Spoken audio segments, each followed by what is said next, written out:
아멘. 다 같이 신앙 고백하시겠습니다. 나는 전능하신 아버지 하나님 천지의 창조주를 믿습니다. 나는 그의 유일하신 아들 우리 주 예수 그리스도를 믿습니다. 그는 성령으로 잉태되어 동정녀 마리아에게서 나시고 본디오 빌라도에게 고난을 받아 십자가에 못 박혀 죽으시고 장사된 지 사흘 만에 죽은 자 가운데서 다시 살아나셨으며 하늘에 오르시어 전능하신 아버지 하나님 우편에 앉아 계시다가 거기로부터 살아있는 자와 죽은 자를 심판하러 오십니다. 나는 성령을 믿으며 거룩한 공교회와 성도의 교제와 죄를 용서받는 것과 몸의 부활과 영생을 믿습니다. 아멘. 오늘 선포될 하나님의 말씀은 사무엘상 8장 1절부터 9절 말씀입니다. 사무엘상 8장 1절부터 9절 말씀.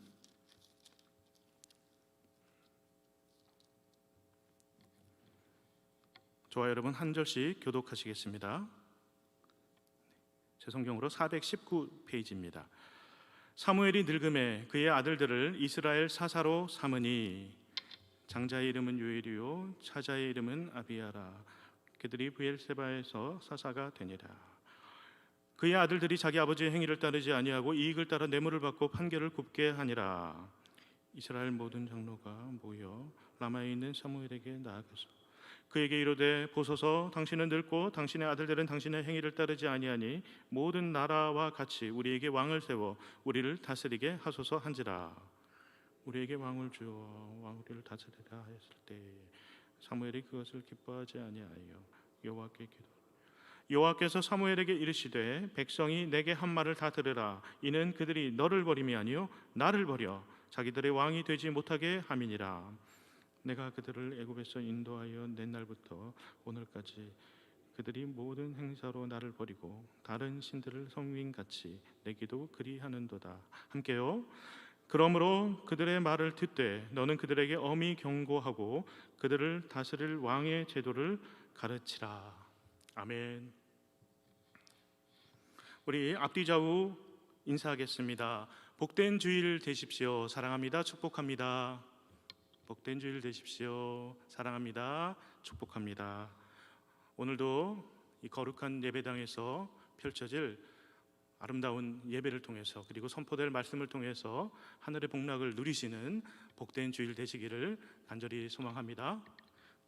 또한 오늘은 현충일입니다. 그래서 제가 첫 번째 찬송으로 어느 민족 누구에게나 이런 찬송을 했는데요. 우리 나라의 소중함과 나라를 위해서 피 흘려 헌신하신 모든 분들을 기리는 또 우리도 그런 마음으로 하나님의 보호하심으로 이 나라를 지켜가는 거룩한 다짐이 있는 현충일 됐으면 좋겠습니다. 사무엘은 이스라엘을 다스린 마지막 사사입니다. 사사기와 마지막 사사 사무엘에 대해 기록된 이야기는 일정한 패턴, 일정한 흐름이 있습니다. 백성이 죄를 짓고 죄는 심판을, 또 심판을 통해서 회개를 하고 또 회개했을 때 하나님께서 구원을 베풀어 주시고 구원은 끝내 평화로 이어지는 흐름입니다. 하나님은 사사들을 세우셔서 사람들을 구원해 주시고 그들을 결국 평화로 인도하십니다. 그래서 평화가 우리에게 그토록 소중한 것입니다. 평화는 아무것도 없는 상태가 아닙니다. 하나님이 이루시는 가장 궁극의 소중한 상태가 평화임을 여러분 꼭 기억하시기 바랍니다. 그런데 사사가 죽거나 또 노쇠하는 경우 사람들은 다시금 죄로 회귀하고 맙니다. 사사기와 사무엘상은 계속 그런 패턴이 반복되고 있습니다. 역사는 반복됩니다. 인간이 지혜로워 보이고 끝없이 나날이 발전할 것 같지만 인간의 두려움 그리고 이기심, 욕망이라는 것 때문에 인간의 본성은 계속 잘못을 반복하는 경향이 있습니다. 그래서 우리가 하나님을 필요로 하는 것입니다. 변치 않는 하나님, 그리고 변치 않는 하나님의 말씀을 우리는 그래서 굳건히 의지해야지 인간의 경험과 인간의 그 지혜를 뛰어넘어서 끝내 승리할 수 있습니다. 사사기 2장 18절부터 19절 말씀입니다.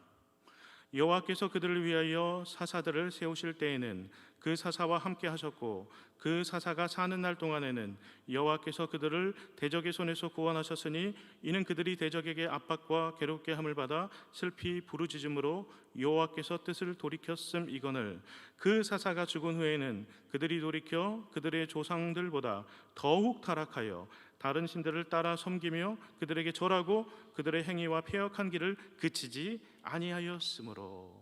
이런 스토리가 계속 반복된다는 것입니다. 하나님께서 사사를 세우시고 사사를 통해서 회개한 백성들이 슬퍼 부르짖고 하나님께서 뜻을 돌이키어 이스라엘을 대적의 손에서 구원하시고 평화가 옵니다. 그리고 사사는 죽는 날까지 사사의 역할을 수행합니다. 물론 수하들과 동역자가 있기 때문에 죽는 날까지 그 사역을 할 수 있었을 것이지만 오늘날처럼 은퇴라는 것 없이 종신토록 직분을 수행하는 것이 바로 이스라엘 신앙 공동체의 거룩한 전통이었습니다. 그래서 사무엘도 평생토록 하나님께서 맡기신 일을 수행한 것입니다. 사무엘상 7장 15절입니다. 사무엘이 사는 날 동안에 이스라엘을 다스렸으되. 물론 그런 전통은 사라졌습니다. 목사, 장로, 권사, 집사 모두 요즘은 일정 나이가 되면 은퇴를 하거나 원로가 됩니다. 그러나 여러분 이거는 꼭 기억하셔야 됩니다. 우리 성경에서는 전통적으로 종신토록 사는 날 동안에 죽기까지 하나님께서 맡기신 일을 어쨌든 자기의 자리에서 최선을 다해 수행하였다는 것입니다. 비록 교회 사역이 실무적인 역할에서는 한 걸음 물러섰지만 한 번 장로는 죽는 날까지 장로요, 권사와 집사와 원로가 된 분들은 평생 그 직분을 귀하게 여기고 죽는 날까지 직분에 최선을 다하고 움직일 수 없으면 기도와 축복의 종이 되어서라도 한평생 하나님께 쓰임받으면서 그런 하나님의 칭찬과 축복을 누리시는 여러분 되시기를 바랍니다. 그런데 우리가 방금 읽었던 말씀 한 번 더 띄워주시겠습니까? 7장 15절입니다. 사무엘이 사는 날 동안에 이스라엘을 다스렸으되. 뭔가 특별한 표현이 있습니다. 저는 분명히 죽는 날까지라고 말했는데 성경은 사는 날 동안에. 어감이 여러분 다르지 않습니까? 우리는 호기 어린 마음으로 죽는 날까지 이런 말을 많이 하는데 성경은 사는 날 동안에 이렇게 얘기합니다. 느낌이 많이 다릅니다. 결연한 의지, 우리의 흔들릴 수밖에 없는 의지가 아니라 사는 날 동안에 그날 나에게 주신 직분과 나에게 주신 은혜를 감사하면서 사는 날 동안에 하나님께 쓰임받는 저와 여러분 되시기를 간절히 소망합니다. 그런데 사무엘이 큰 실수를 범합니다. 1절과 2절 말씀입니다. 사무엘이 늙음에 그의 아들들을 이스라엘의 사사로 삼으니 장자의 이름은 요엘이요 차자의 이름은 아비야라. 그들이 브엘세바에서 사사가 되니라. 원래 이스라엘의 사사는 사는 날 동안에 사역하는 종신직이었지만 세습직은 절대 아니었습니다. 이스라엘은 하나님의 백성이었고 살아계신 하나님은 그때 사사들을 세워 주셨습니다. 세습을 하지 않는다는 것은 하나님을 유일하신 그들의 왕으로 모신다는 신앙의 고백입니다. 이스라엘에는 사사 세습직이 없었습니다. 그런데 사무엘이 세습을 한 것입니다. 물론 사사기에 단 한 번, 그 많은 사사들 중에 단 한 번 세습한 경우가 있었습니다. 하지만 아버지의 뜻에 따라 세습한 경우가 아니라 아들이 욕심에 의해서 찬탈된 세습이 있습니다. 게다가 그 세습의 결과는 너무나도 참담했습니다. 누구입니까? 바로 그 유명한 기드온, 그리고 기드온의 아들 아비멜렉입니다. 앞서 말씀드렸듯이 사사기와 사무엘서를 보면 역사가 반복됨을 느낍니다. 사무엘은 훌륭한 사사였습니다. 선지자였습니다. 그래서 아들을 세습하는데 별 걸림돌은 없었을 것입니다. 아비멜렉은 아버지 기드온이 죽고 난 뒤 70명에 이르는 이복 형제들을 다 죽이고 스스로 세습했습니다. 그러나 이 두 경우 분명 세습은 똑같은 세습이었습니다. 하나님이 허락하신 일이 결코 아니었습니다. 그리고 그 결과는 둘 다 좋지 못했습니다. 아비멜렉은 나라를 어지럽혀 놓고 그 자신은 한 여인이 던진 맷돌에 맞아 처참하게 죽었습니다. 사무엘의 아들들도 민족을 어지럽혔습니다. 결국 하나님이 선택하신 그 다스림 체제, 그 사사 체제를 끝내고 사무엘의 아들들로 인하여서 왕정이 시작된 것이고, 하나님은 결코 왕정을 기뻐하지 않으셨음을 우리는 오늘 본문을 통해서 알 수 있습니다. 3절입니다. 그의 아들들이 자기 아버지의 행위를 따르지 아니하고 이익을 따라 뇌물을 받고 판결을 굽게 하니라. 세번역 성경은 그 아들들의 행악을 더 생생하게 기록하고 있습니다. 함께 읽어보겠습니다. 사무엘의 아들들은 돈벌이에만 정신이 팔려 뇌물을 받고서 치우치게 재판을 하였다. 그 위대한 사무엘의 아들들이 돈벌이에만 정신이 팔렸다는 사실이 정말 우리의 마음을 아프게 하지 않습니까? 아비멜렉의 세습과 사무엘의 세습에 또 다른 공통점이 있습니다. 왕의 다스림을 야기했다는 것입니다. 아비멜렉은 스스로 왕이 되려고 했고, 사무엘은 분명 그 아비멜렉의 비극적인 역사의 교훈을 알았을 텐데, 그리고 하나님의 뜻을 지키고 분별해야 했는데 결국 세습을 시켰고, 그 결과 이스라엘 백성들이 왕을 요구하는 데까지 이르게 된 것 아닙니까?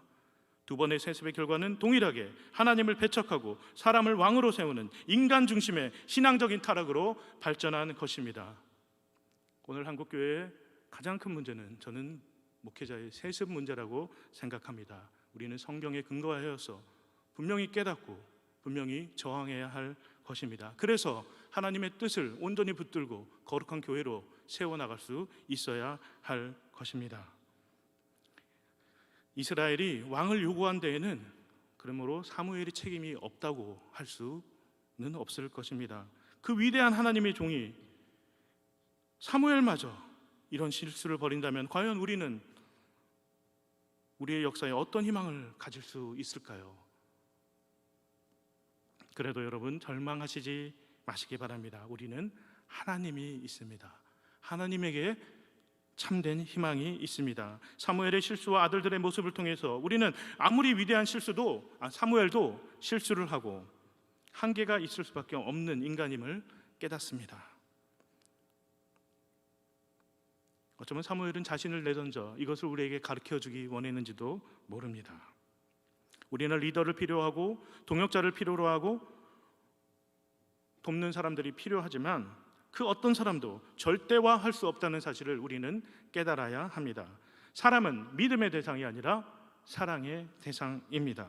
사람은 믿음의 대상이 아니라 변화할 수 있다는 것을 전제로 하여 신뢰해주는, 믿어주는 대상입니다. 믿어준다는 것은 믿음에 부응하면 고마운 것이고 하나님께 감사한 것이고, 설령 우리를 실망시켜 주더라도 인간이니까 그러려니 하면서 다시금 하나님을 의지하고 하나님의 위로를 구하는 게 믿어주는 것입니다. 사람을 대놓고 의심해서도 안 됩니다. 하지만 절대적인 믿음의 대상으로 사람을 삼아도 안 될 것입니다. 그러나 우리 하나님은 변치 않는 우리의 완전한 믿음의 대상이 되어 주십니다. 늘 우리에게 최고의 것을 준비해 주시고, 그리고 언제나 우리의 믿음 어린 결단과 행동을 기다리고 계시고, 믿음으로 우리가 하나님께 나갈 때 우리에게 주실 것을 품어주시고 기다려주시는 놀라우신 하나님이십니다. 이 유일하신 믿음의 대상 하나님을 믿으시고 하나님과 동행하시는 저와 여러분 되시기를 간절히 소망합니다. 위대한 선지자 사무엘의 실수 앞에서 우리가 절망하고 있을 때 하나님은 우리의 참된 희망이 되어 주십니다. 이어지는 말씀을 보면 하나님께서는 사무엘의 실수조차, 이스라엘의 배반조차 대비하고 계셨습니다. 하나님께서는 하나님의 백성이 왕을 세우는 것을 분명히 싫어하셨습니다. 하지만 하나님은 이미 그 백성의 실수와 잘못마저 받아주고 품어 주실 준비를 하고 계셨습니다. 하나님께서는 이스라엘이 왕을 세우려 함을 보고 심히 마음 아파하셨습니다. 그냥 왕이 필요한 것이 아니라 이들이 사실 하나님을 버리고 하나님으로 하여금 자기들의 왕이 되지 못하게 하려 함을 하나님은 다 간파하셨습니다. 그들의 속마음을 다 꿰뚫어 보셨습니다. 하나님을 버려서 자신들의 왕이 되지 못하게 하려는 그들의 마음을 하나님은 다 아셨습니다. 하나님을 의지하기보다는, 하나님의 가르침과 제도를 의지하기보다는 이방 나라의 신식 제도와 왕이라는 한 사람을 의지하려는 그 사람들의 속마음을 하나님을 다 아셨습니다. 우리는 사람은 속일 수 있어도 하나님은 결코 속일 수 없습니다. 7절과 8절 말씀입니다. 여호와께서 사무엘에게 이르시되 백성이 내게 한 말을 다 들으라. 이는 그들이 너를 버림이 아니요 나를 버려 자기들의 왕이 되지 못하게 함이니라. 내가 그들을 애굽에서 인도하여 낸 날부터 오늘까지 그들이 모든 행사로 나를 버리고 다른 신들을 섬김같이 내게도 그리하는도다. 하나님은 다 알고 계셨지만 저 주셨습니다. 그 백성을 너무나도 사랑하셨기 때문입니다. 우린 때로 하나님을 너무 엄하시고 우리를 벌주기 위해 뭔가 벼르고 계시는 무서운 분으로 오해합니다. 하지만 사랑하는 성도 여러분, 우리 하나님은 죄를 미워하고 거짓과 악을 미워할 뿐이지 우리 존재 자체는 우리가 어떤 잘못을 해도 있는 그대로 다 용서해 주시고 품어주시는 무한하신 사랑의 하나님이십니다. 우리를 위해서, 그런 우리를 위해서 자신마저 내어주시는 분이 바로 우리가 믿는 하나님이십니다.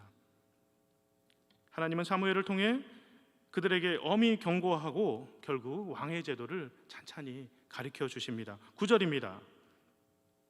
그러므로 그들의 말을 듣되 너는 그들에게 엄히 경고하고 그들을 다스릴 왕의 제도를 가르치라.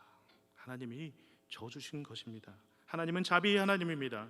참아주시고 져주시고 오히려 그들의 앞길을 위한 준비를 도와주십니다. 여러분, 이 하나님의 마음이 보이십니까? 이 사랑이 보이십니다? 보이십니까? 그 애타는 마음이 보이십니까? 어찌 우리가 이 하나님을 배반할 수 있겠습니까? 어찌 우리가 이 하나님을 사랑하지 않을 수 있겠습니까? 정말 우리 하나님은 좋으신 하나님, 좋으신 하나님, 참 좋으신 나의 하나님이십니다. 우리 모두 하나님을 좋아하고 하나님을 사랑하고 하나님을 굳게 믿으며 계속 하나님과 함께 살아가기를 간절히 소망합니다. 한편 사무엘의 두 아들이 있습니다. 아버지 사무엘이 걸었던 올바른 리더요 사사요 제사장의 길을 가지 않고 돈에 눈이 팔려서 법과 정의에 따른 판결을 하지 못하였습니다. 사무엘의 패역한 두 아들은 우리가 기억하는 엘리의 두 아들 홈니에와 비느하스를 떠올리게 합니다. 2절과 3절입니다. 장자 이름은 요엘이요 차자 이름은 아비야라. 그들이 브엘세바에서 사다가 되니라. 그의 아들들이 자기 아버지의 행위를 따르지 아니하고 이익을 따라 뇌물을 받고 판결을 굽게 하니라. 위대한 사사였고 하나님이 사랑하신 선지자인 사무엘도 무기력한 말년의 엘리처럼 그의 두 아들을 훌륭한 하나님의 종으로 키워내지 못하였습니다. 여러분, 그러고 보면 세상에서 가장 어려운 일이 하나, 자녀를 올바르게 양육하지 못하는, 바로 자녀를 양육하는 일들이 세상에서 가장 어려운 일이 아닌가 싶습니다. 여러분들은 여러분들의 자녀 또 손주들 또 과거에 키우실 때 또 어떠셨습니까? 위대한 사무엘도 이렇게 실패했는데 여러분은 잘하셨고 또 앞으로도 잘할 수 있으리라 생각하십니까? 저 또한 16살 아들과 함께 살고 있는데 정말 어렵습니다. 그리고 그 안에 제가 있기 때문에, 내가 그랬기 때문에 더 어려운 것도 사실입니다. 자녀 양육은 우리에게 중요한 문제이기에 마지막으로 짧게 여러분과 나누고자 합니다. 부모와 자녀 간의 관계가 중요합니다. 우리 자녀와 손자는 우리와 함께 사는 가족이지 결코 우리가 키우는 사람들이 아니라는 것을 여러분 기억해 주셨으면 합니다. 하나님으로부터 자녀를 맡았을 뿐 우리가 우리의 자녀, 우리 손주들을 키우는 사람이 아님을 여러분 아셨으면 좋겠습니다.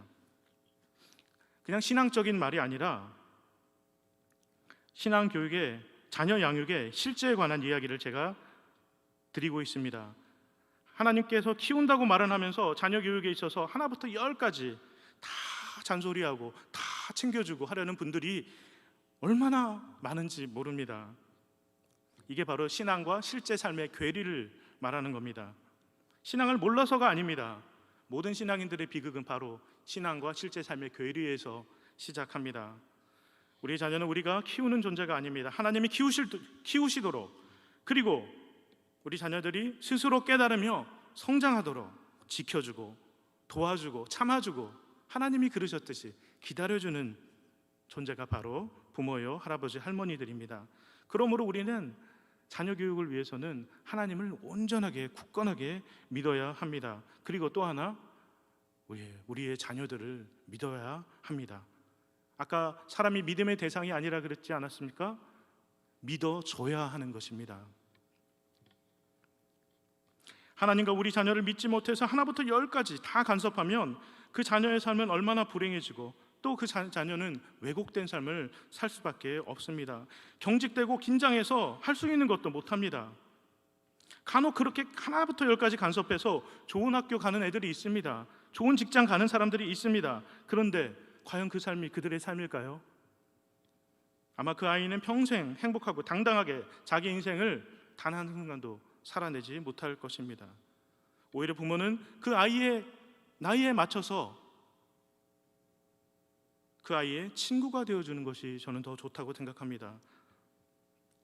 아이의 사생활이란 프로그램이 굉장한 우리나라 센세이션을 일으켰습니다. 맞습니다. 아이의 사생활을 존중해주고 때로는 조금 거리를 두고 때로는 모른 채 해줄 수 있어야 합니다.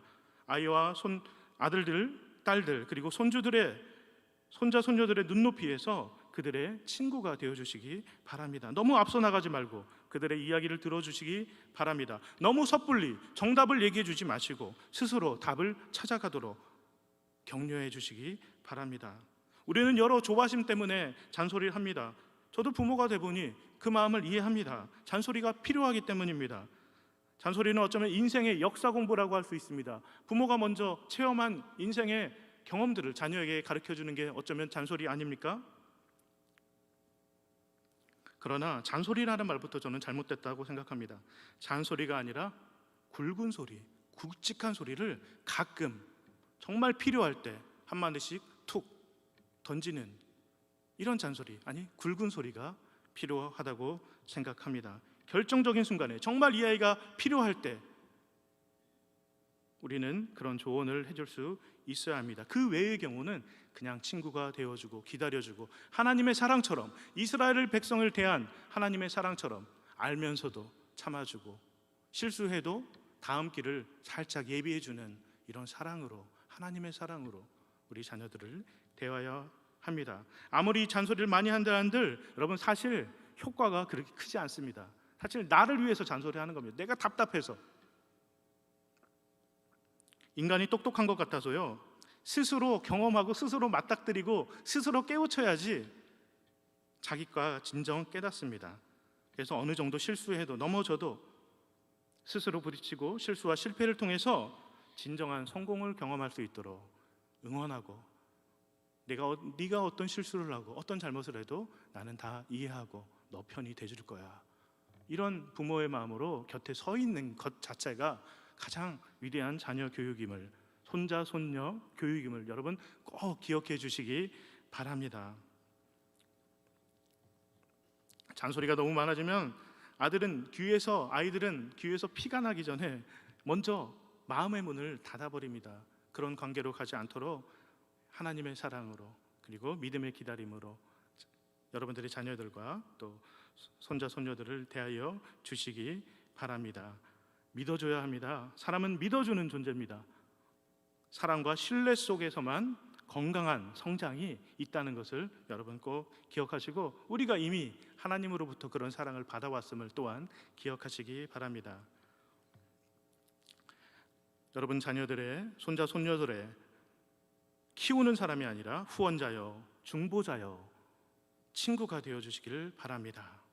부모는 자신들의 인생을 충실하고 살고 또 집에서도 어떤 특별한 잔소리나 가르침이 아니라 그들의 일상적인 모습, 자신도 눈치채지 못한 일상적인 평범한 모습을 통해서 자녀들이 배우고 있음을 여러분 꼭 기억하시기 바랍니다.